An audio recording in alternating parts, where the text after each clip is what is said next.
Então, nós vimos, meus queridos, no capítulo 2, na semana passada, que Pedro ali combateu os falsos ensinamentos, os falsos mestres ali da época, de uma forma muito forte.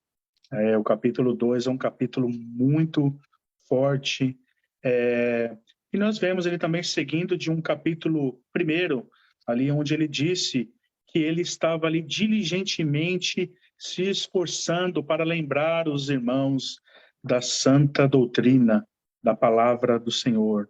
E por isso nós devemos manter o foco na palavra, o foco na verdade, porque o Evangelho é a verdade, o Evangelho é a vida.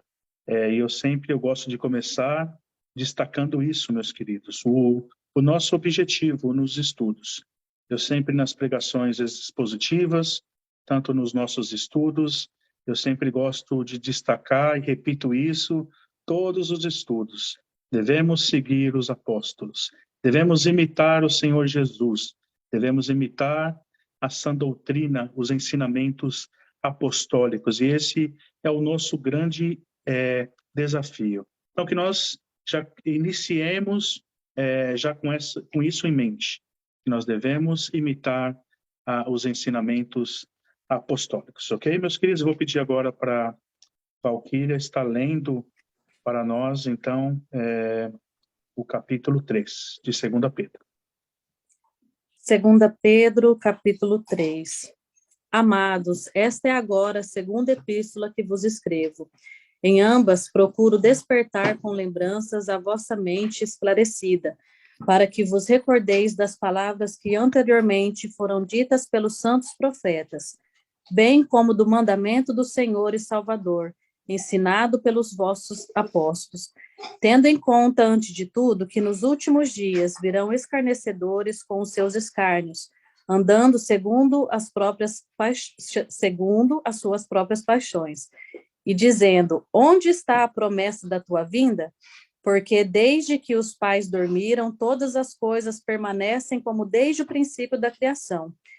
Porque deliberadamente esquecem que de longo tempo houve céus bem como terra, a qual surgiu da água e através da água pela palavra de Deus, pela qual veio a perecer o mundo daquele tempo, afogado em água.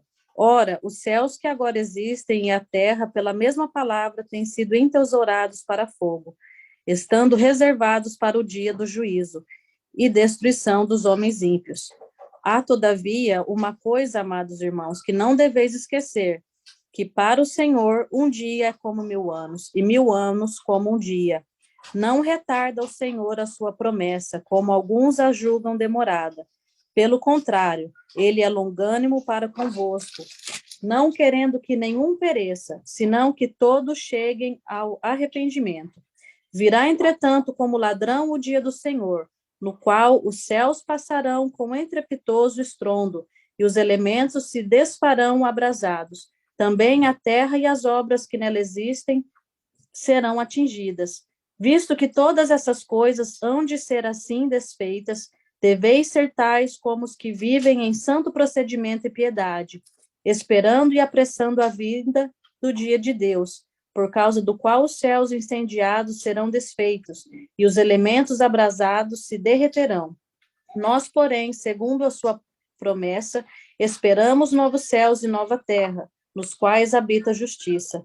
Por essa razão, pois, amados, esperando essas coisas, empenhai-vos por ser desachados por ele em paz, sem mácula e irrepreensíveis, e tende por salvação a longanimidade de nosso Senhor, como igualmente o nosso amado irmão Paulo vos escreveu, segundo a sabedoria que lhe foi dada, ao falar acerca desses assuntos, como de fato costuma fazer em todas as suas epístolas, nas quais há certas coisas difíceis de entender, que os ignorantes e instáveis deturpam, como também deturpam as demais escrituras, para a própria destruição deles. Vós, pois, amados, prevenidos como estáis de antemão, acautelai-vos, não suceda que, arrastados pelo erro destes insubordinados, descaias da vossa própria firmeza.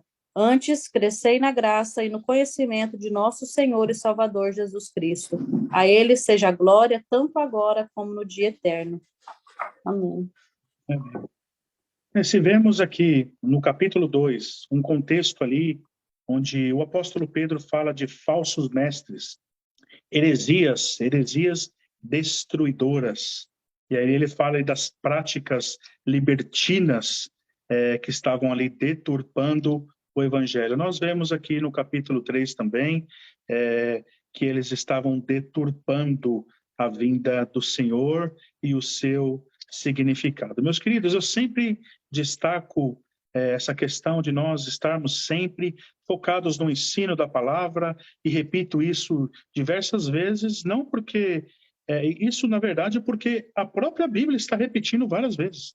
E aqui, mais do que nunca, em 2 Pedro, nós vemos isso, e nós devemos estar vigilantes, devemos estar sóbrios ali, atentos aos acontecimentos, às coisas que estão acontecendo, e focados na sã doutrina. E nós vemos da mesma forma que existiam deturpadores naquela época, existem nos dias de hoje.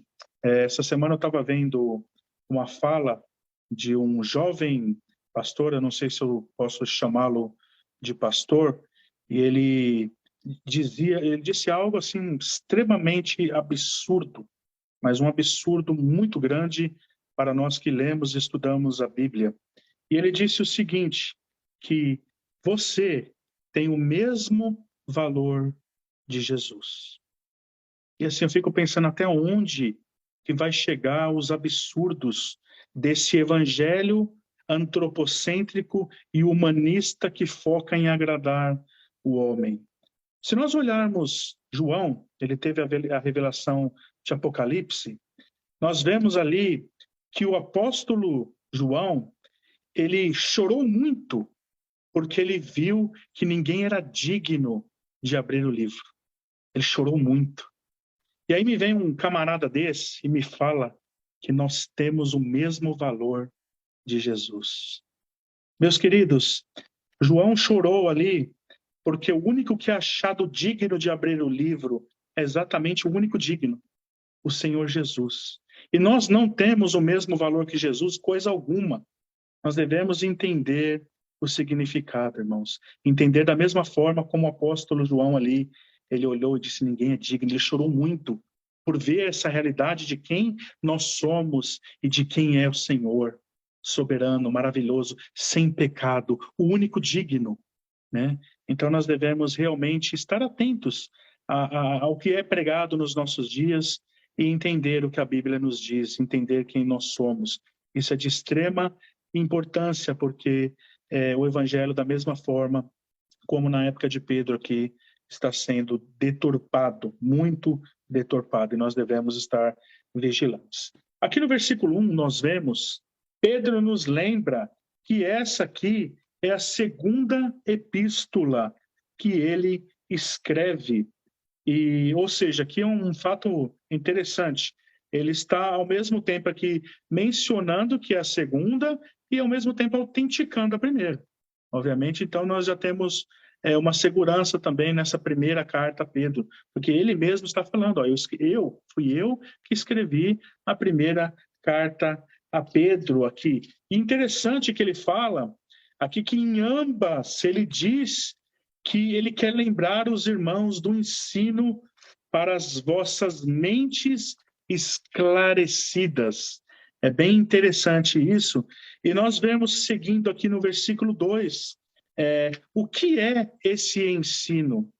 No versículo 2 aqui, nos fala que o ensino é o que tinha sido falado, que foi falado por intermédio dos santos profetas, e que é mandamento do Senhor, que é ensinado por quem? Aqui pelos apóstolos.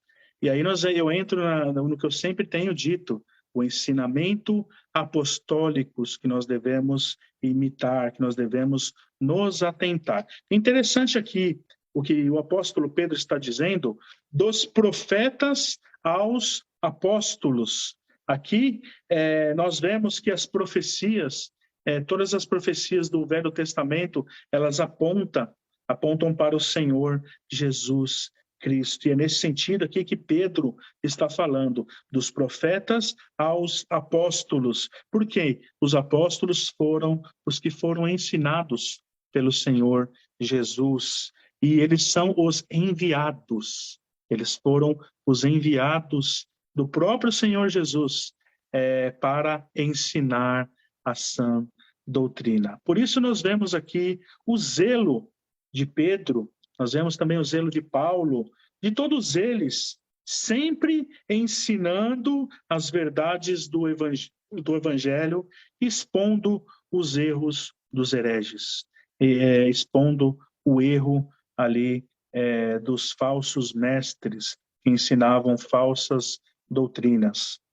Aprendemos com os apóstolos não somente a ensinar as verdades do Evangelho, mas também de expor os falsos ensinamentos. Isso porque, se não expormos os erros dos falsos profetas, do falso Evangelho, logo ele se torna verdadeiro a muitos. E por isso que nós devemos preservar a sã doutrina. E isso tem, infelizmente, acontecido nos nossos tempos. Nós vemos esse evangelho que eu sempre tenho falado, é um evangelho antropocêntrico, é um evangelho humanista, um evangelho que não foca na pessoa do Senhor Jesus Cristo, mas foca em agradar o homem, em satisfazer os desejos do homem, em massagear o ego do homem.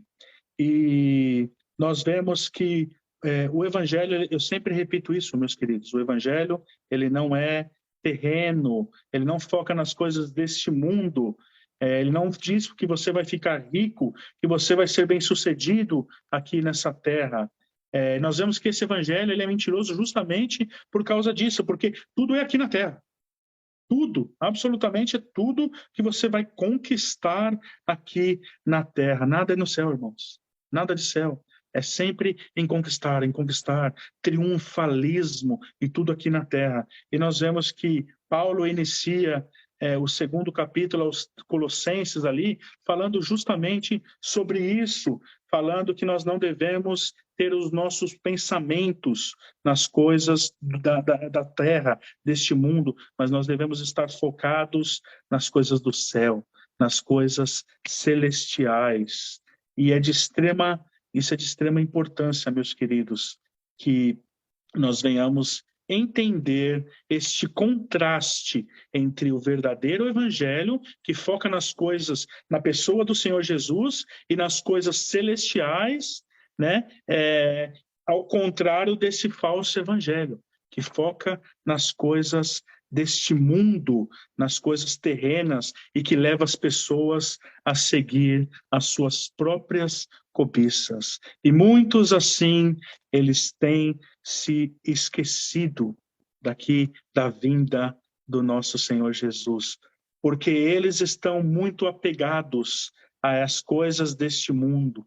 Muitos já não querem nem mais que Jesus volte, porque eles estão tão enraizados nesse mundo e buscando tanto as coisas deste mundo que eles não se atentam mais nas coisas celestiais e eles não esperam e não anseiam pela volta do nosso Senhor Jesus Cristo. E é exatamente isso que a teologia da prosperidade faz. Ela te oferece o que Satanás ofereceu a Jesus, a glória deste mundo. E em contraste com o verdadeiro evangelho que nos ensina a focar nas coisas celestiais, nas coisas de Deus, nas coisas do céu, meus queridos. E a teologia da prosperidade ensina a você a ficar mais apegado a este mundo. É totalmente o contrário do que o evangelho ensina. O evangelho, foquem nas coisas de Deus, se desliguem das coisas deste mundo. E o evangelho da prosperidade fala, não, você vai conquistar aqui, você vai ter aqui, você vai ser rico aqui, o carrão do ano. E aí vai, entre muitos absurdos teológicos, que vai totalmente contrário à palavra de Deus. Aí você começa a ansiar mais pelas coisas deste mundo do que na vinda do Senhor. Esse é o resultado de quem segue essa teologia da prosperidade. Eles começam a ansiar pelas coisas do mundo e eles não mais atentam na vinda do nosso Senhor. E esse deve ser o foco da igreja. Eu sempre digo que a igreja ela tem como grito de guerra Maranata. Ora vem, Senhor Jesus. Essa é a nossa grande esperança.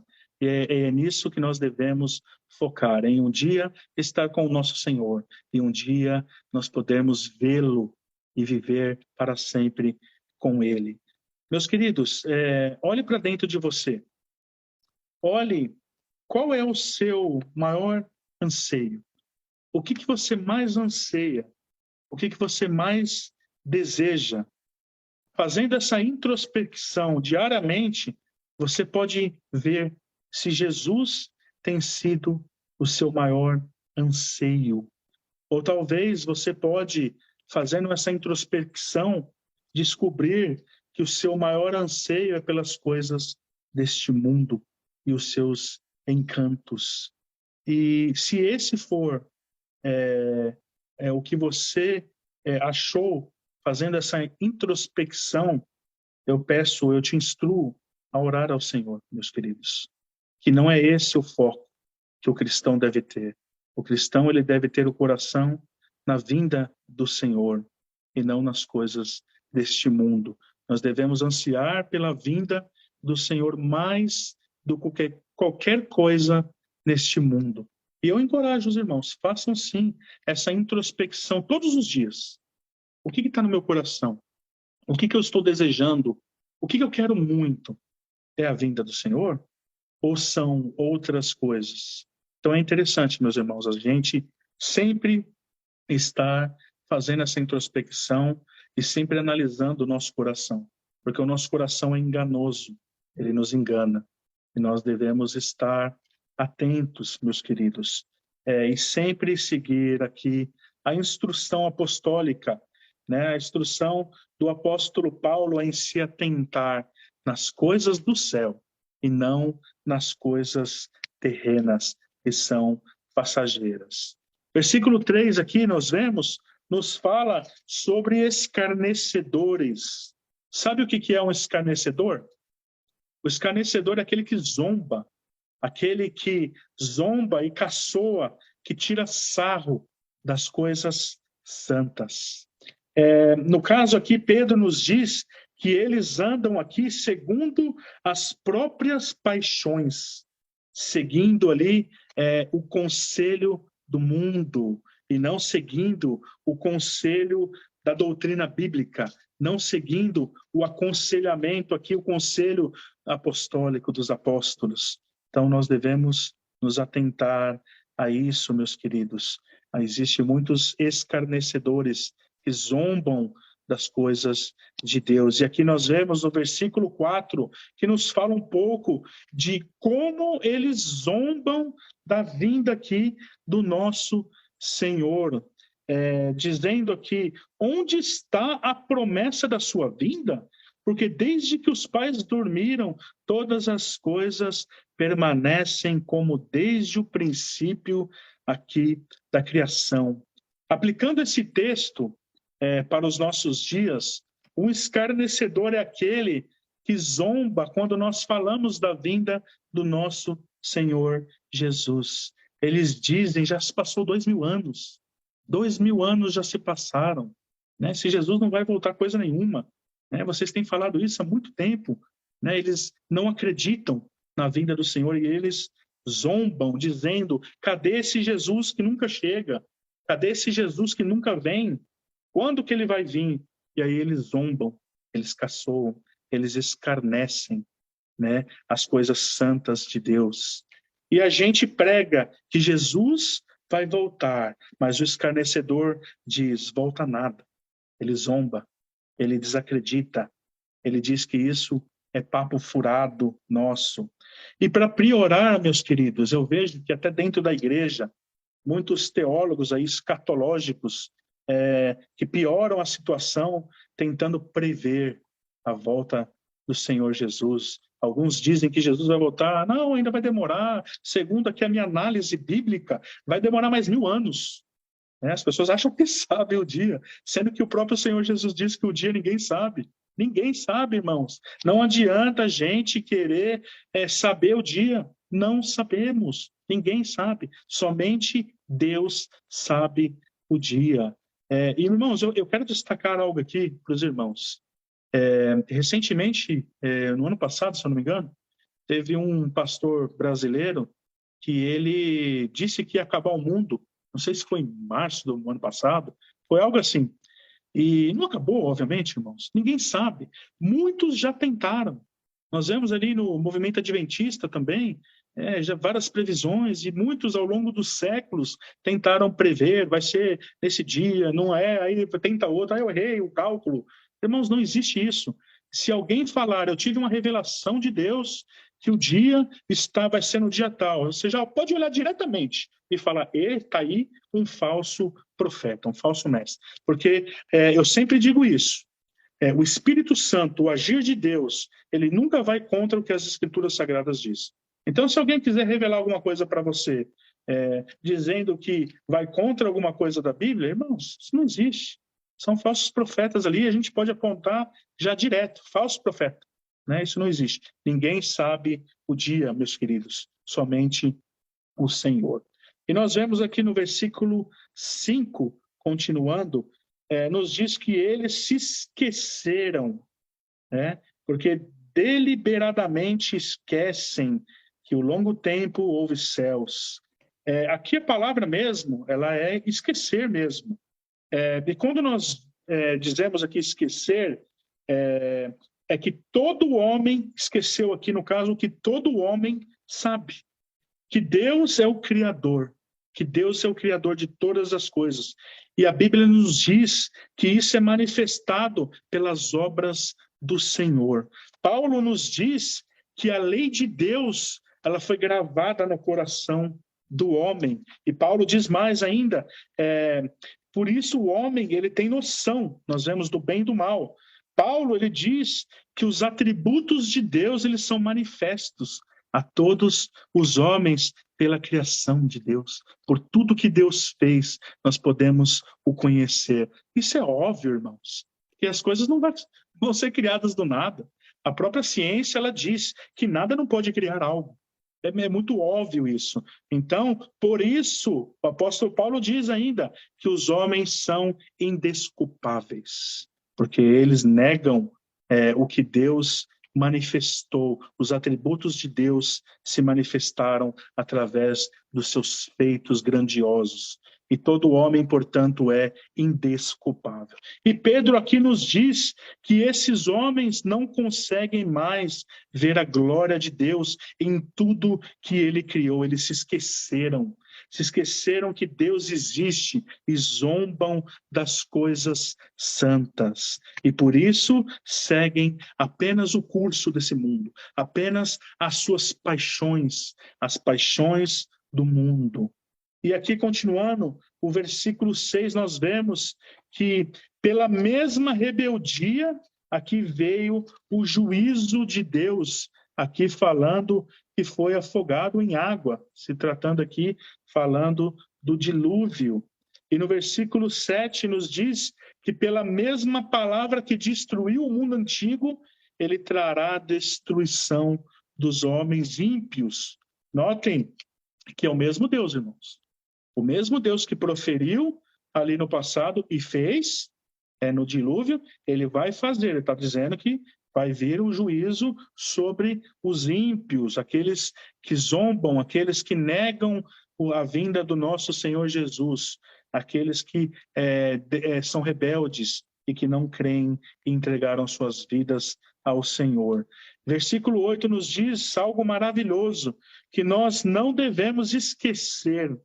Não devemos esquecer que para Deus 1000 anos, olha que interessante, é como um dia, e um dia como 1000 anos. Aqui nos diz claramente, meus queridos, Deus, a soberania de Deus como detentor do tempo. O Senhor é detentor do tempo, e vemos que ele pode até parar o tempo, se ele quiser. Já vemos isso na palavra de Deus. Não foi isso que aconteceu quando Josué ali pediu para parar o sol, né? E parou tudo.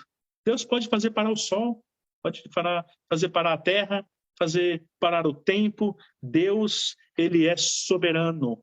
E tudo o que ele quer fazer, ele pode fazer. E ele faz tudo de acordo com a sua vontade. Esse é o nosso Deus, meus queridos irmãos.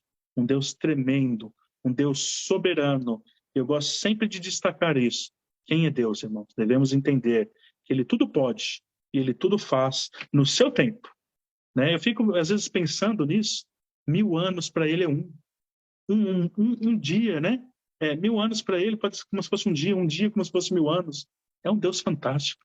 Ele é detentor do tempo. Ele é detentor de todas as coisas, de toda a glória, todo o poder. Ele é maravilhoso, meus irmãos. Versículo 9 aqui, Deus não retarda a sua promessa, como alguns dizem aqui, que está demorando muito, né? Julgam ser demorado demais.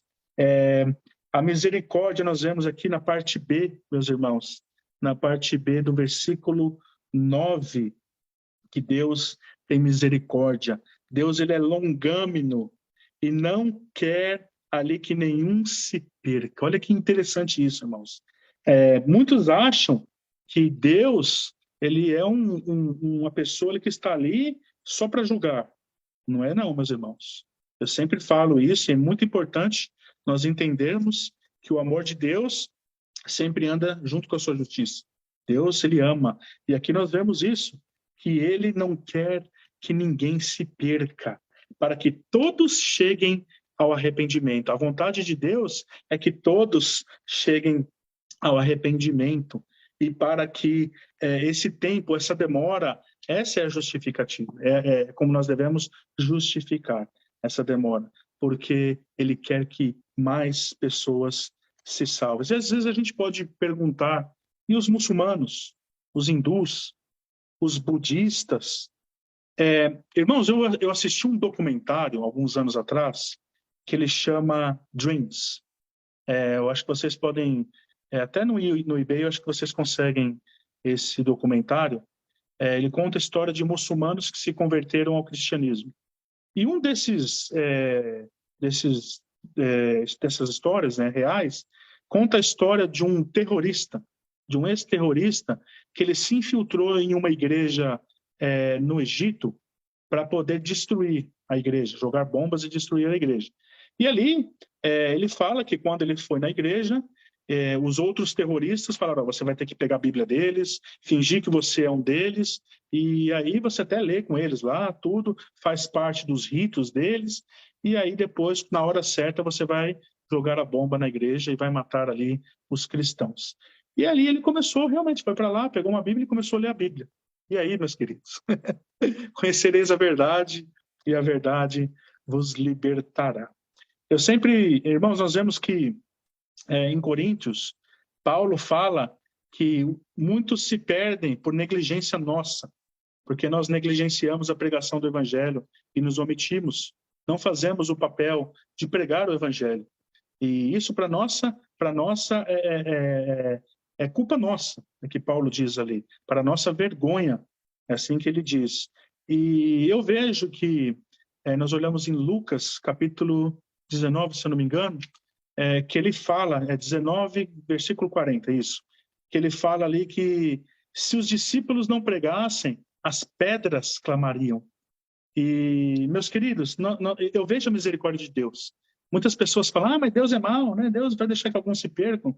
E eu vejo na história desse muçulmano, na história dele, que ele por ele mesmo foi lá, leu a Bíblia, e ali ele se converteu ao cristianismo, lendo a palavra, conhecendo de Deus. Ali é um plano de Deus.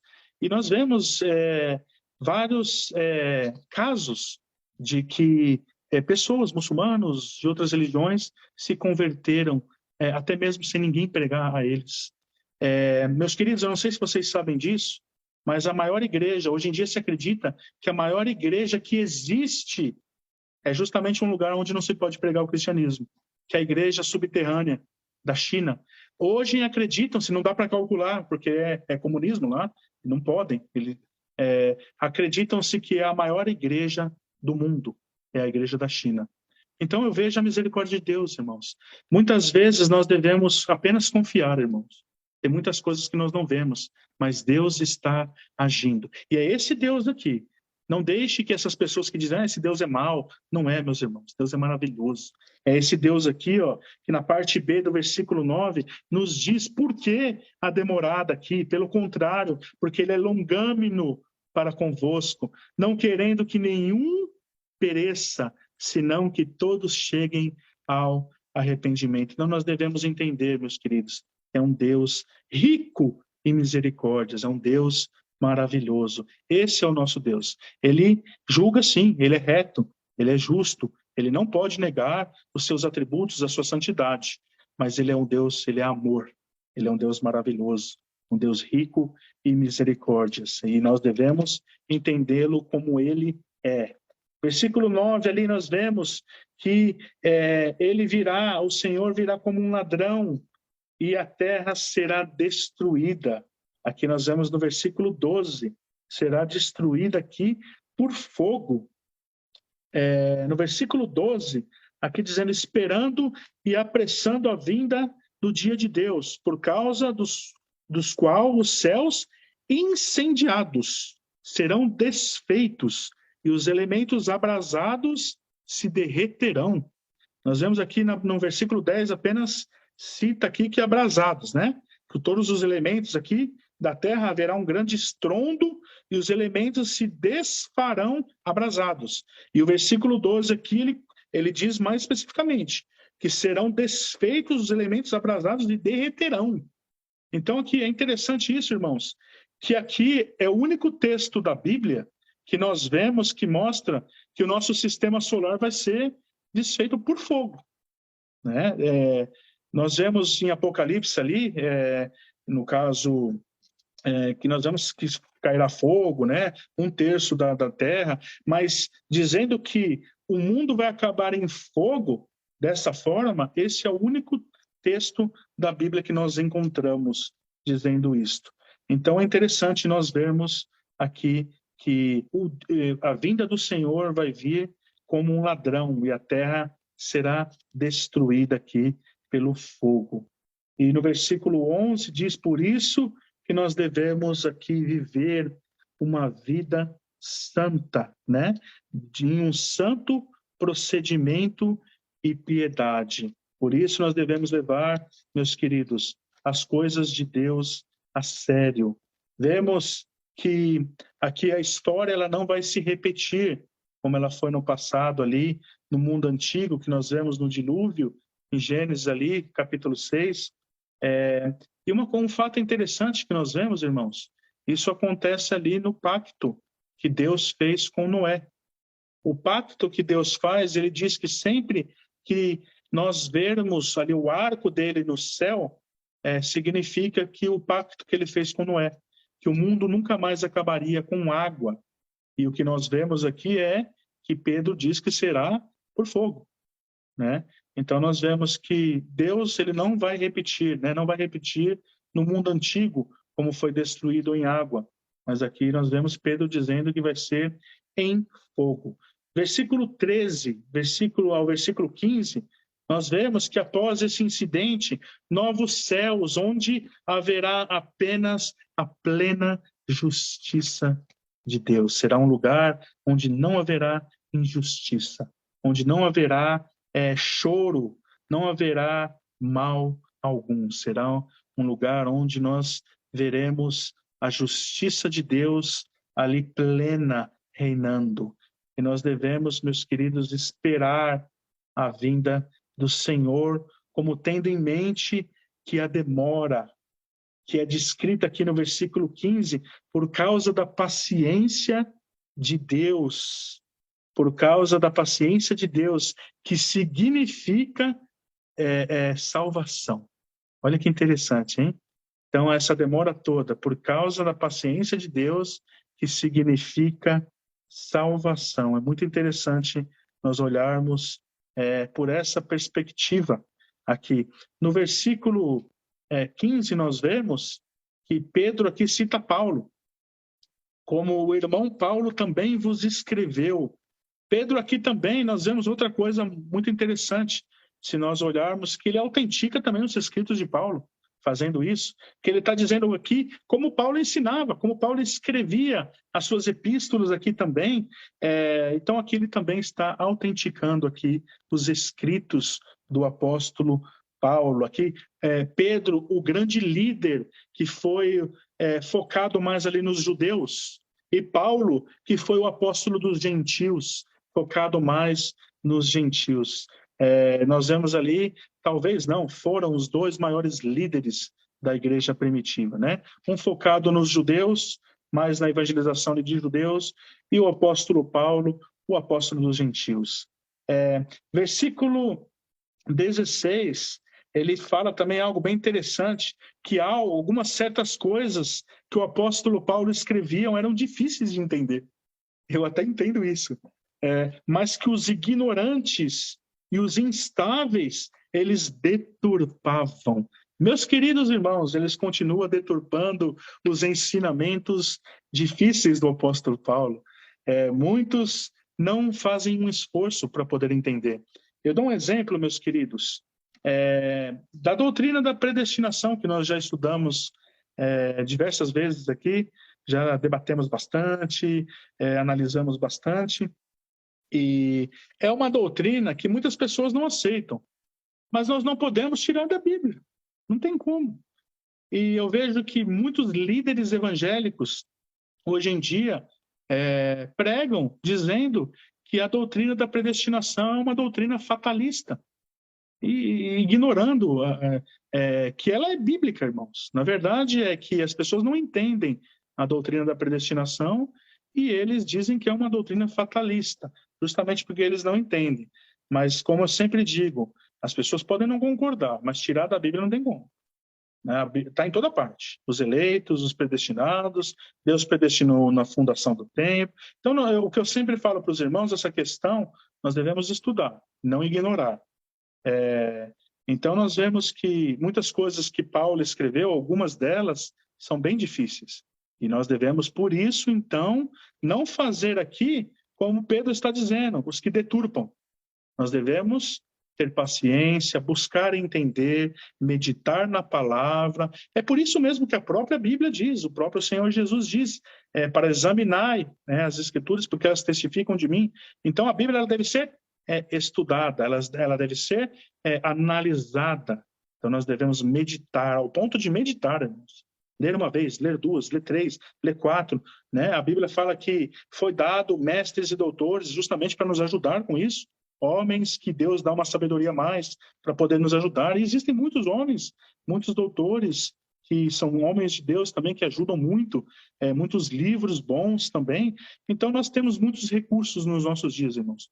Então, é muito interessante nós não deturparmos ou ignorarmos as doutrinas. Se nós não entendemos, é bom a gente procurar ajuda e procurar entender. Eu sempre também digo que eu estou aqui porque os irmãos precisarem. Nós temos também depois aqui para tirar dúvidas. Então, é importante, irmãos, quando você não sabe alguma coisa, quando você não entendeu, não fique com dúvida.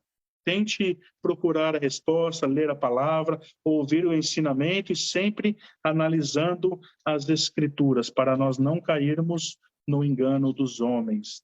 Versículo 17, aqui muito interessante, o final aqui do apóstolo Pedro, diz que vós, pois, amados, prevenidos como estáis de antemão, acautelai-vos, não suceda que, arrastados pelo erro desses insubordinados, descaias da vossa própria firmeza. Em outras palavras aqui, meus queridos, o apóstolo Pedro está dizendo para que nós não devemos seguir falsos profetas.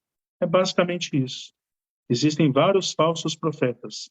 O nosso papel devemos analisar a sã doutrina e não cair na laia desses falsos profetas, porque eles são enganosos, eles enganam. E aí nós vemos que, como ele fala aqui, as pessoas que seguem esses falsos profetas, elas caem da vossa própria firmeza. Então, nós devemos estar firmes nas doutrinas apostólicas, na sã doutrina, no evangelho do nosso Senhor Jesus Cristo. E no versículo 18 aqui, ele diz que nós não devemos, no versículo 17, seguir falsos profetas, mas antes nós devemos crescer na graça e crescer no conhecimento de quem? Do nosso Senhor Jesus, nosso Salvador. Sempre Ele, irmãos. É sempre Ele. Irmãos, eu estou aqui estudando, essa é a penúltima epístola que nós estamos estudando. A próxima, Efésios, nós acabamos todas as cartas, todas as epístolas aqui, e nós vemos, irmãos, qual é o assunto? Jesus. A Bíblia vai sempre nessa direção, sempre, numa direção cristocêntrica. Sempre, o assunto é sempre Ele. E aqui nós vemos essa epístola segundo Pedro maravilhosa, irmãos, muito atual para os nossos dias. Nós devemos entender essa epístola e ler várias vezes, porque nós vivemos em momentos terríveis, momentos, tempos onde os falsos profetas também estão deturpando a palavra de Deus. Portanto, meus queridos, que nós venhamos crescer em conhecimento do nosso Senhor Jesus. E aí ele termina aqui: a Ele seja glória, tanto agora como no dia eterno. Somente a Ele a glória, irmãos. Amém, meus queridos. Eu vou fazer uma oração agora, para nós finalizarmos, e aí eu posso pedir já para o Charles já estar terminando, então, a gravação, e aí depois eu vou abrir, então, para nós tirarmos dúvidas, ok?